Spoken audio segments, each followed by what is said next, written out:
बालकांड। विधि के ही भांति धरो ऊर धीरा, सिरस सुमन कन बेधिय हीरा। सकल सभा कई मती भई भोरी, अब मोही संभुचाप गती तोरी। हे विधात्या, मी मनात धीर कसा धरू? शिरीषाच्या फुलातील केशराने कुठे हिरा छेदता येईल काय? सर्व सभेची बुद्धी बावचळली आहे. म्हणून हे शिव धनुष्या, आता मला तुझाच एक आधार आहे. नीज जडता लोघन पर डारी, होही हरूव रघुपती ही निहारी। अति परितापसीय मन माही, लवनिमेष जुगसय सम जाही। हे धनुष्या, तू आपला जडपणा लोकांच्या वर टाकून व श्रीरामांचे सुकुमार शरीर पाहून हलका हो. अशा प्रकारे सीतेच्या मनाला मोठी व्यथा लागून राहिली होती.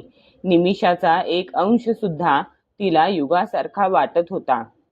प्रभुही चितई पुनी चितव मही, राजत लोचन लोल खेलत मनसीज मीन जुग जनु विधू मंडल डोल। प्रभू श्रीरामचंद्रांना पाहून नंतर पृथ्वीकडे पाहणाऱ्या सीतेचे चंचल नयन असे शोभत होते की जणू चंद्रमंडल रूपी जलपूर्ण कलशात कामदेवाच्या 2 मासोळ्या खेळत आहेत। गिरा अलिनी मुख पंकजरोकी, प्रगट न लाज निसा अवलोकी। लोचन जलू रह लोचन कोना, जैसे परम कृपन कर सोना। सीतेच्या वाणीरूपी भ्रमरीला तिच्या मुखरूपी कमळाने कोंडून ठेवले होते। लज्जारूपी रात्र पाहून ती प्रकट होत नव्हती। ज्याप्रमाणे एखादा कंजूस कोपऱ्यातच सोने गाडून ठेवतो, त्याप्रमाणे तिच्या नेत्रांतील पाणी कोपऱ्यातच थबकले होते। सकुची व्याकुलता बडी जानी, धरी धीरजू प्रतिती ऊर आनी। तन मन बचन मोर पनु साचा, रघुपती पद सरोज चितुराचा। आपली व्याकुळता पाहून सीता लाजली आणि धीर धरून तिने मनात विश्वास बाळगला की जर तन मन आणि वचन यांनी माझा पण खरा असेल आणि श्री रघुनाथांच्या चरणकमळी माझे चित्त खरोखरच अनुरक्त असेल, तौ भगवानु सकल ऊरबासी, किरीही मोही रघुबर कैदासी। जेही पर सत्य सनेहू, सो तेही मिलई न कछु संदेहू। तर सर्वांच्या हृदयात निवास करणारे भगवंत मला रघुश्रेष्ठ श्रीरामचंद्रांची दासी नक्कीच बनवतील। ज्याच्यावर खरे प्रेम असते त्याला तो मिळतोच, यात काही शंका नाही। प्रभूतन चितई प्रेमतन ठाना, कृपा निधान राम सबु जाना। सियहि विलोकी तकेउ धनु कैसे, चितव गरुरु लघु ब्यालही जैसे। प्रभू श्रीरामांना पाहून सीतेच्या शरीराने प्रेमाचा निश्चय केला। कृपानिधान श्रीरामांनी हे ओळखले। त्यांनी सीतेकडे पाहून धनुष्याकडे असे बघितले की गरुड जसा छोट्याशा सापाकडे पाहतो। लखन लखेऊ रघुवंशमनी, ताकेऊ हर कोदंडू, पुलकी गात बोले बचन चरण चापी ब्रह्मांडू। इकडे जेव्हा लक्ष्मणाने पाहिले की रघुकुलरत्न श्रीरामांनी शिवधनुष्याकडे दृष्टी टाकली आहे, तेव्हा त्याचे शरीर शहारले। त्याने ब्रह्मांडाला आपल्या चरणांनी दाबून म्हटले, दिसी कुंजरहू कमठ अही कोला, धरहू धरणी धरी धीर न डोला। रामूचहि संकर धनु तोरा, होहू सजग सुनी आयसु मोरा। हे दिग्गजांनो, हे कच्छपा, हे शेषा, हे वराहा, तुम्ही धैर्याने पृथ्वीला धरून ठेवा, कारण ती डळमळू नये। श्रीरामचंद्र शिवांचे धनुष्य मोडून पाहत आहेत। माझी आज्ञा समजून सर्व सावध रहा। चाप समीप रामू जब आये, नर नारीन सूर सुकृत मनाये। सब कर संसऊ अरु अज्ञानू मंद महीपन्न कर अभिमानू. श्री रामचंद्र जेव्हा धनुष्याजवळ आले तेव्हा सर्व स्त्री पुरुषांनी देवांचे व आपल्या पुण्यांची विनवणी केली. सर्वांचा संशय आणि अज्ञान, नीच राजांचा अभिमान, भृगुपती केरी गर्भ गरु आई, सूर मुनी बरन्न केरी कदराई, सिय कर सोचू जनक पच्छितावा, राणींन कर दारुण दुःख दावा. परशुरामाचा प्रचंड गर्व, देव व मुनींची व्याकुळता, भय, सीतेची चिंता, जनकांचा पश्चाताप आणि राण्यांच्या दारुण दुःखाचा दावानल. शंभूचाप बड बोहितू पायी, चढे जाई सब संगू बनाई, राम बाहुबल सिंधू अपारू, चहत पारू नहीं कोऊ कडहारू. हे सर्व शिवांचे धनुष्यरूपी मोठे जहाज मिळाल्याने समूह बनवून त्यावर आरूढ झाले. हे सर्व श्रीरामांच्या भुजांच्या बलरूपी अपार समुद्रापलीकडे जाऊ इच्छितात, परंतु कोणी नावाडी नाही. 2. राम बिलोके लोग सब चित्र लिखे से देखी, चितई सिय कृपायतन जानी बिकल बिसेशी. श्रीरामांनी सर्व लोकांकडे पाहिले. ते चित्राप्रमाणे स्तब्ध झालेले पाहून कृपासागर श्रीरामांनी सीतेकडे कटाक्ष टाकला आणि ती फार व्याकुळ झाल्याचे त्यांना दिसले. देखी विपुल बिकल बैदेही, निमिष बिहात कलप समतेही, तृषित बारी बिनु जो तनु त्यागा, मुळे करई का सुधा तडागा. त्यांनी जानकीला फार व्याकुळ झाल्याचे पाहिले. तिचा एक एक क्षण कल्पाप्रमाणे जात होता. तहानेने व्याकुळ झालेला माणूस पाण्याविना मेला तर तो मेल्यावर अमृताचा तलाव मिळाला तरी काय उपयोग. का बरशा सब कृषी सुखाने, समय चुके पुनी का पछिताने, अस जिय जानी जानकी देखी, प्रभू पुलके लखी प्रीती बिसेशी. सर्व शेती करपून गेल्यावर पाऊस आला तरी काय उपयोग. वेळ निघून गेल्यावर मग पश्चाताप करून काय होणार. मनात असा विचार करून श्रीरामांनी जानकीकडे पाहिले आणि तिचे उत्कट प्रेम पाहून ते पुलकित झाले. गुरही प्रणामू मनही मन किन्हा, अति लाघव उठाई धनु लिन्हा, दमकेऊ दामिनी जिमी जब लयऊ, पुनी नभ धनु मंडल समभयऊ. त्यांनी मनातल्या मनात गुरूंना प्रणाम केला आणि मोठ्या चपळाईने धनुष्य उचलले. जेव्हा त्यांनी ते हाती घेतले तेव्हा ते धनुष्य विजेप्रमाणे चमकले आणि मग अंतराळात वर्तुळाकार झाले. लेत चढावत खैचत गाढे, काहू न लखा देख सबू ठाढे, तेही छनराम मध्य धनु तोरा, भरे भुवन धुनी घोर कठोरा. ते घेताना, सज्ज करताना व जोराने ओढताना कुणीच पाहिले नाही, कारण या तिन्ही गोष्टी अतिशय वेगाने घडल्या. सर्वांनी बघितले की श्रीराम धनुष्य ओढून उभे आहेत. त्याच क्षणी श्रीरामांनी ते मधोमध मोडले. त्या भयंकर कडकडाटाने त्रैलोक्य निनादून गेले. भरे भुवन घोर कठोर रव रबी बाजी तजी मारगू चले, चक्करही दिग्गज डोलमही अही कोल कुरुम कलमले, सूर मुनी कर कान दिन्हे सकल बिकल बिचारही, कोदंड खंडेऊ राम तुलसी जयती बचन उचारही. भयंकर कठोर आवाजाने त्रैलोक्य दणाणून गेले.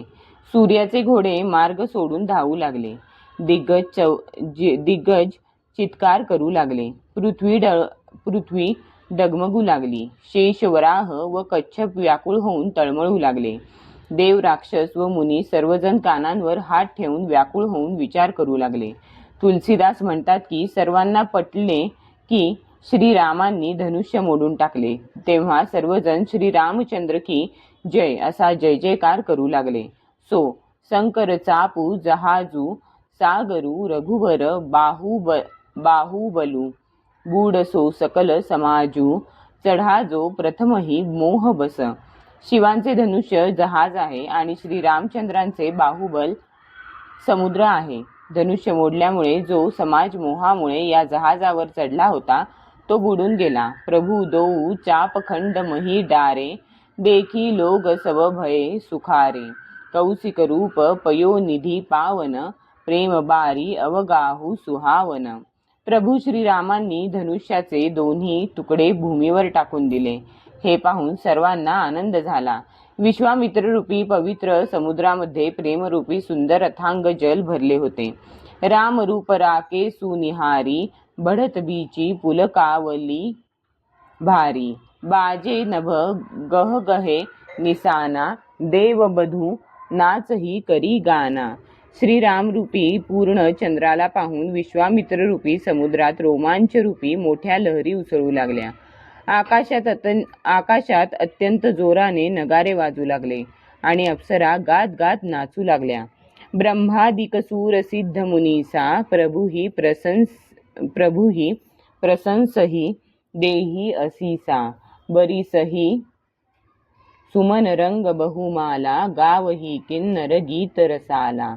ब्रह्मदेव इत्यादी देव सिद्ध मुनीश्वर हे प्रभूंची प्रशंसा करू लागले आणि आशीर्वाद देऊ लागले. ते रंगीबिरंगी फुले व माळ यांचा वर्षाव करू लागले. किन्नर रसाळ गायन करू लागले. रही भुवन भरी जय जय बानी धनुषभंग धुनी जात न जानी. मुदित कहही जहतह नर नारी भंजेऊ राम संभुधनु भारी. संपूर्ण ब्रह्मांडात जय जयकाराचा ध्वनी दुमदुमू लागला. त्यामुळे धनुष्यभंगाचा ध्वनी त्यात केव्हा विलीन झाला हे कळलेच नाही. जिकडे तिकडे स्त्री पुरुष प्रसन्न होऊन म्हणत होते की श्रीरामचंद्रांनी प्रचंड शिवधनुष्याचा भंग केला. बंदी मागध सूतगण बिरुद बदही मती धीर करही निछावरी लोग सब हय गय धन मनी चीर. धीर बुद्धीचे लोक भाट मागध आणि सूतजन हे श्रीरामांच्या बिरुदावलीचे वर्णन करू लागले. सर्वजण घोडे हत्ती धन रत्ने आणि वस्त्रे श्रीरामांवरून ओवाळून टाकू लागले.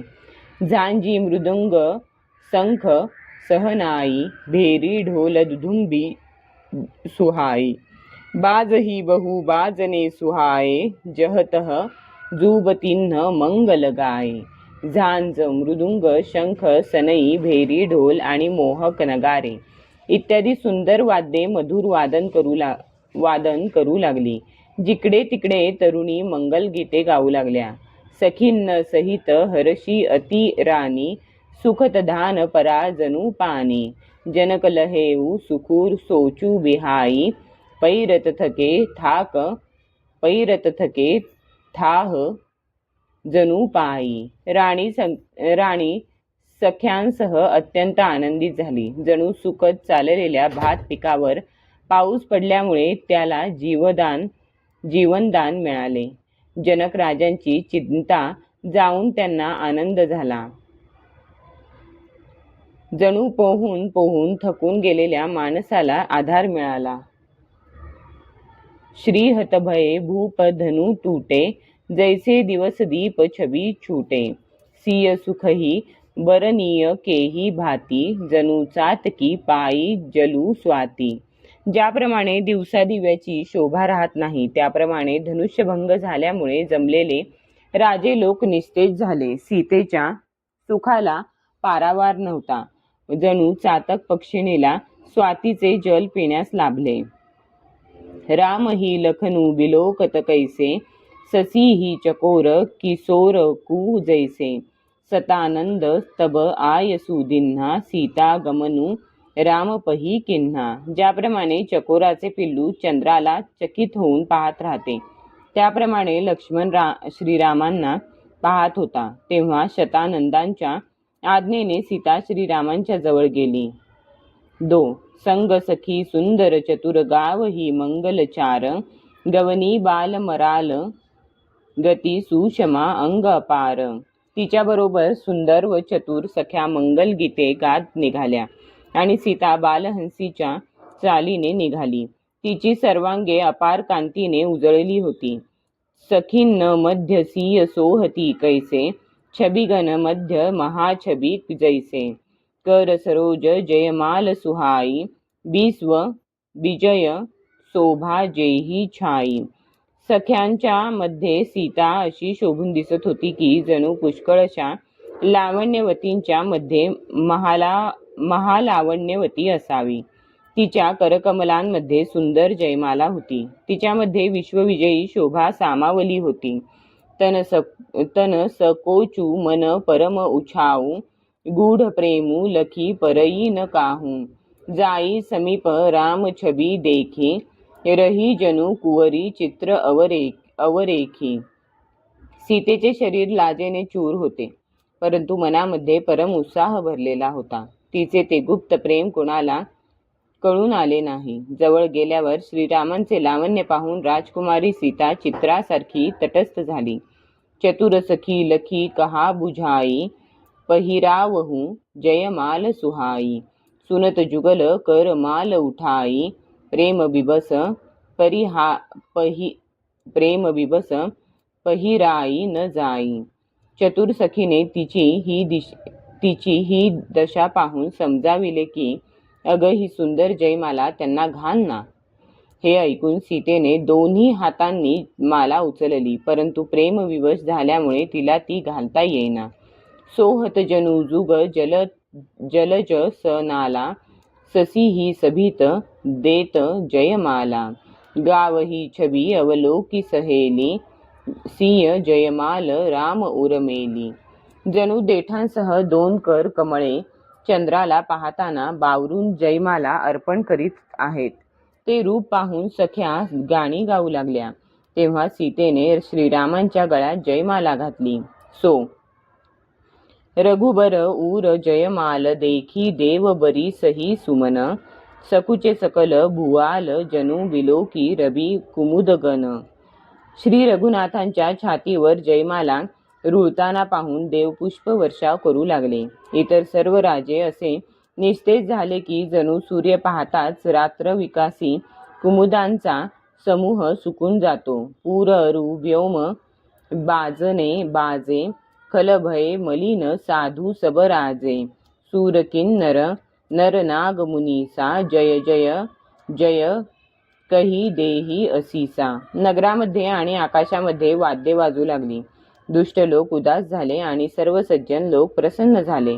देवता किन्नर मनुष्य नाग आणि मुनीश्वर जय जयकार करीत आशीर्वाद देऊ लागले.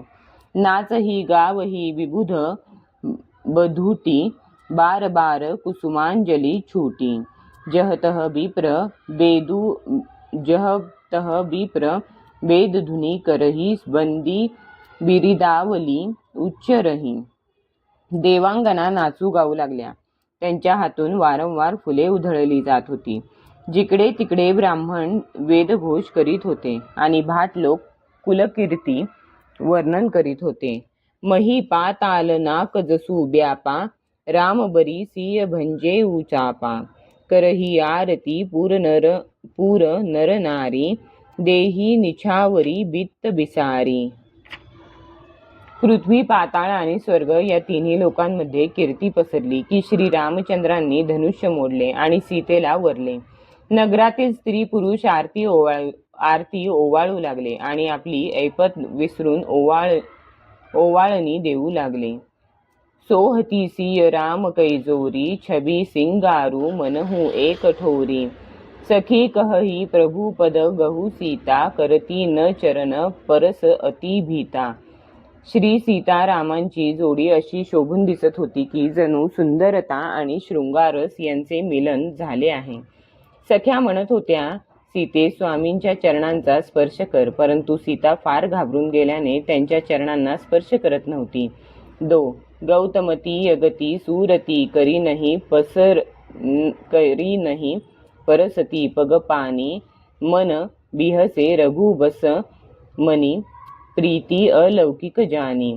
गौतम मुनींची पत्नी अहल्या हिच्या अवस्थेची आठवण झाल्यामुळे सीता श्रीरामांच्या चरणांना स्पर्श करीत नव्हती.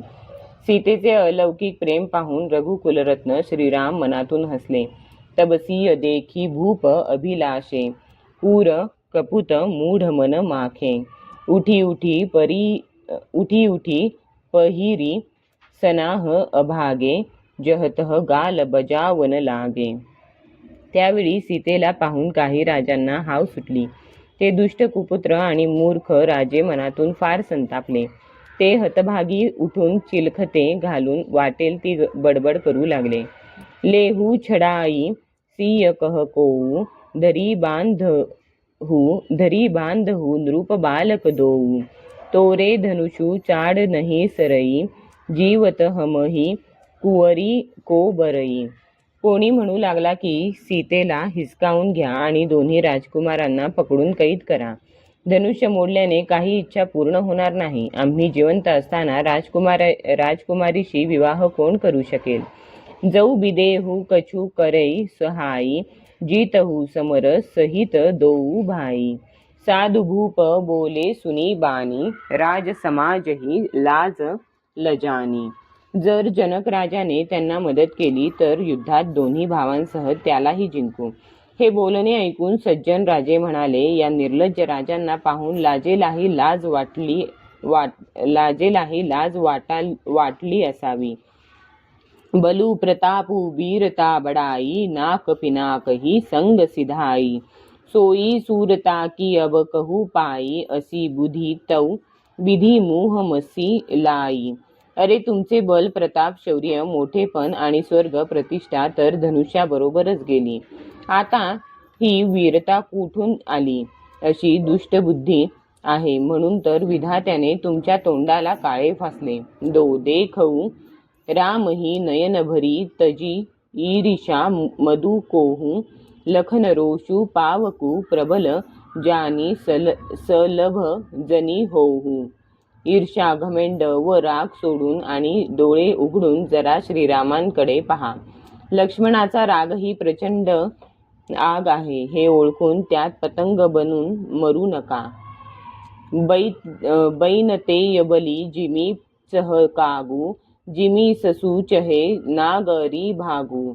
जिमी चह कुशल अकारण कोही, सब संपदा चहे शिवद्रोही. ज्याप्रमाणे गरुडाचा भाग कावळ्याने घेण्याची इच्छा करावी,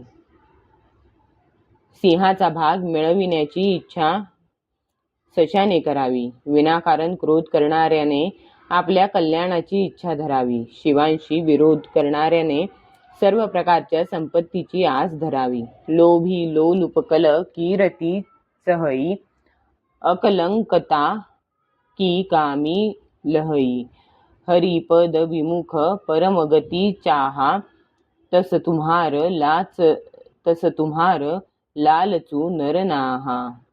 लोभी माणसाने कीर्तीची आशा करावी, कामी माणसाने निष्कलंकतेची आशा धरावी, तर ती त्यांना मिळेल काय. आणि ज्याप्रमाणे श्रीहरींच्या चरणांशी विन्मुख झालेल्याने परमगतीची कामना धरावी, त्याप्रमाणे हे राजांनो, सीतेसाठी तुम्हाला सुटलेली हाव व्यर्थ आहे. कोलाहलू सुनी सिय सकानी, सखी लावई गई जहरानी. रामू सुभाय चले गुरु पाही, सिय स्नेहू बरनत मन माही. हा गोंधळ ऐकून सीता साशंक झाली. तेव्हा सख्या तिला राणी सुनयनेजवळ घेऊन गेल्या. श्रीरामचंद्र मनामध्ये सीतेच्या प्रेमाची वाखाणणी करीत नेहमीच्या चालीने गुरूंच्या जवळ गेले. राणींन सहित सोच बस सिया, अवधौ विधीही काह करनिया. भूप बचन सुनी ईत उत तकही, लखनू राम डर बोली न सकही. राण्या आणि सीताही दुष्ट राजांचे दुष्ट बोलणे ऐकून काळजीत पडली की आता विधाता काय करणार आहे. कोण जाणे. राजांची बोलणी ऐकून लक्ष्मणाने इकडे तिकडे पाहिले, परंतु श्रीरामांच्या दडपणामुळे तो गप्प राहिला. दो अरुण नयन भ्रुकुटी, कुटिल चित्तवत नृपन्ह सकोप. मनहुमत्त गजगन नीरखी, सिंह किशोरही चोप. त्याचे डोळे लालबुंद झाले, भुवया चढल्या आणि तो क्रोधाने त्या दुष्ट राजांच्याकडे पाहू लागला. मस्तवाल हत्तींची झुंड पाहून सिंहाच्या छाव्याला चेव येतो तसा. खर भरू देखी विकल पूर नारी, सब मिली देही महिपन्न गारी. तेही अवसर सुनी सीव धनुभंगा, आयऊ भृगुकुल कमल पतंगा. गडबड गोंधळ झालेला पाहून जनकपुरातील स्त्रिया व्याकुळ झाल्या आणि सर्वजणी मिळून दुष्ट राजांना शिव्या देऊ लागल्या. त्याचवेळी धनुष्य मोडल्याचे ऐकून भृगुकुलरूपी कमलाचा सूर्य परशुराम तेथे आले. देखी महिप सकल सकुचाने, बाज झपट जणू लवालुकाने. गौरी शरीर भूती भल भ्राजा, बाल बिसाल त्रिपुंड बिराजा. त्यांना पाहून बाज ससाण्याने झेप घेतल्यावर जसे लावा पक्षी अंग चोरून घेतात तसे सर्व राजे भेदरून गेले. परशुरामांच्या गोऱ्या शरीरावर भस्माचे त्रिपुंड्र शोभून दिसत होते आणि विशाल भालावरचा त्रिपुंड्र तर उठून दिसत होता. सी सजटा ससी बदनू सुहावा, रीस बस कछुक अरुण होई आवा. भ्रुकुटी कुटिल नयन रीस राते, सहजहू चितवत मनहू रिसाते. शिरावर जटा होत्या, सुंदर मुख क्रोधाने काहीसे लाल झाले होते, भुवया चढल्या होत्या, डोळे रागाने लाल झाले होते. ते सहजपणे पाहत होते तरी ते असे वाटत होते की जणू क्रोधाने पाहत आहेत. वृषभकंध उर बाहू विसाला, चारू जनेऊ माल मृगछाला. कटी मुनी बसन तून दुई बांधे, धनुसर कर कुठारू कल कांधे. बैलाप्रमाणे उंच व पुष्ट खांदे, छाती व भुजा विशाल होत्या. त्यांनी सुंदर यज्ञोपवीत धारण केलेले होते, रुद्राक्ष माळ घातलेली आणि मृगजीन घेतलेले होते. कमरेला वल्कल आणि 2 भाते बांधलेले होते. हातात धनुष्यबाण आणि खांद्यावर कुऱ्हाड घेतली होती. दो शांत बेशू करणी, कठीण बरणी न जाई स्वरूप. धरी मुनी तनु जनु वीर रसू, आयऊ जहत सब भूप. वेश शांत परंतु कृती मात्र उग्र. त्या सर्व राजांच्या सभेत वीर रस जणू शरीर धारण करून प्रकट झाला होता. देखत भृगुपती वेशू कराला, उठे सकल भय विकल भूआला. पितू समेत कही कही निज नामा, लगे करण सब दंड प्रणामा. परशुरामांचे ते उग्र रूप पाहून सर्व राजे भयाने व्याकुळ होऊन उठून उभे राहिले आणि आपल्या पित्याचे नाव घेत आपली ओळख देऊन दंडवत करू लागले. जेही सुभाय चितवही ही तू जानी, सो जानई जणू आई खुटानी. जानक बहोरी आई सिरू नावा, सिय बोलाई प्रणामू करावा. त्यांनी आपुलकीने सहजपणे कोणाकडे पाहिले तरी त्याला वाटे की आता आपला काळ आला. नंतर जनक राजांनी येऊन मस्तक ठेवले आणि जानकीला बोलावून प्रणाम करायला लावला.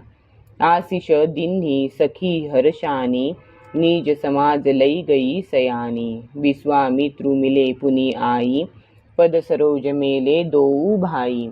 परशुरामांनी सीतेला आशीर्वाद दिला. सख्यांना आनंद झाला आणि आता तेथे आणखी थांबणे योग्य न समजून त्या चतुर सख्या सीतेला घेऊन आपल्या मंडळींमध्ये गेल्या. नंतर विश्वामित्र येऊन भेटले व त्यांनी दोन्ही भावांना परशुरामांच्या चरणी घातले. रामू लखनू दशरथ के ढोटा, दिन्ही असीस देखी भल जोटा. राम ही चितई रहे थकी लोचन, रूप अपार मार मद मोचन. विश्वामित्र म्हणाले, हे राम व लक्ष्मण राजा दशरथांचे पुत्र आहेत. त्यांची सुंदर जोडी पाहून परशुरामांनी आशीर्वाद दिला. कामदेवाचाही अहंकार उतरविणारे श्रीरामांचे अपार लावण्य पाहून त्यांचे नेत्र थक्क झाले. दो बहुरी विलोकी विदेह सन, कहू काह अति भीर. पुछत जानी अजान जिमी, व्यापेऊ कोपू शरीर. नंतर सर्व पाहून व जाणूनही काहीच माहीत नसल्यासारखे त्यांनी विचारले, सांगा ही मोठी गर्दी कसली जमली आहे. हे विचारताना ते संतापले होते. समाचार कही जनक सुनाए, जेही कारण महीप सब आए। सुनत बचन फिरी अनत निहारे, देखे चापखंड मही डारे। राजा जनकांनी सर्व राजे लोक कशासाठी आले होते तो वृत्तांत सांगितला. जनकांचे बोलणे ऐकून परशुरामांनी वळून दुसरीकडे पाहिले तर धनुष्याचे तुकडे जमिनीवर पडलेले दिसले. अतिरीस बोले वचन कठोरा, कहू जड जनक धनुष कै तोरा। बेगी देखाऊ मुढन त आजू, उलटवू मही जह लही तव राजू। अत्यंत क्रोधाने व कठोर शब्दात ते म्हणाले, अरे मूर्ख जनका, धनुष्य कोणी मोडले ते सांग, मला तो तत्काळ दाखव, नाहीतर मूर्खा जितके तुझे राज्य आहे तितकी पृथ्वी मी उलथून टाकीन। अति डरू उतरू देत नृपू नाही, कुटिल भूप हर्षे मन माही। सूर मुनी नाग नगर नर नारी, सोचही सकल त्रास उर भारी। राजा घाबरला, त्यामुळे उत्तर देऊ शकला नाही। ते पाहून दुष्ट राजे मनातून खुश झाले.